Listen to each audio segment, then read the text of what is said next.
You made the move from, is Minnesota the Midwest? Is that what's Yes, classified as? Okay. definitely You made the Midwest. move from Minnesota, from the Midwest to Las Vegas at a time where that was seemingly necessary given the circumstances. Black Friday, of course, threw a wrench in your life and all your plans. You were part of the Bet Race Full documentary from 2013. That is 7 years ago, by the way. It's kind of crazy to see how fast time moves. I mean, I know it moves day by Tell me day, about but it. still, it feels like a long time ago. So take me back to the moment you decided to move and sort of change your whole life, and how you expected that to go and how it has turned out. Yeah, I mean, it kind of became to a point where it was like a no-brainer. We were living in Minnesota. The online thing, was kind of yanked out from under me.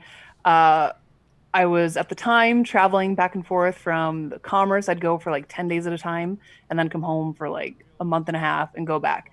And it was just so hard on the family. My son was young and it was just hard to be away. But it was kind of came to the point where it was like I either need to move or I need to find a new job. And my husband and I, we'd always loved Vegas, and we kind of were from small town. Like, you know what? Let's just try it. And then Ultimate Poker came along, and they offered me a sponsorship, and that was like okay, you know, became like a no brainer. Like, let's just do it. Let's try it. But when you're from a super small town, like moving to nobody moves. You don't move. It just seemed so much scarier than it was. It was like felt like a huge leap of faith. But looking back, it was, I mean, the best thing that ever happened to us. Like we just absolutely love it. It's beyond, what we are wildest dreams of. We're just way happy. We weren't meant to live in a town of 10,000 people. Just and I mean, my husband came from a town of 400 people, and I came from a town of 2,000 people. So to us, Vegas is like, huge.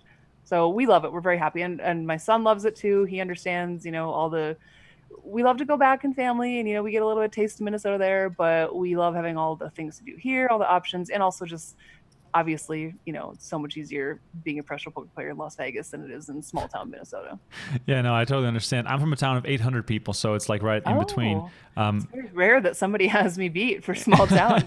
yeah, exactly. A small town in the Netherlands, 800 people, and then now living in Las Vegas. It's still a bit strange sometimes, but it's sort of the same for me. So let me ask you a serious question. With a husband and a son, how do you, in normal times, how do you manage that? Because so many times I see tweets from you at all hours of the night.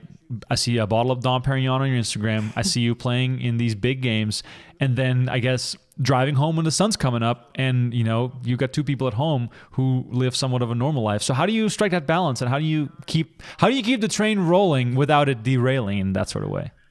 Well, I mean, as my son's gotten older, it's obviously allowed me more like liberty with, he's more independent. I don't have to, you know, he's kind of used to, he can get himself up to school, and we live, very near his school. And my husband's obviously very supportive. He understands that sometimes, like, part of my profession is being social and doing these things and staying up at all hours of the night and coming home when the sun comes up.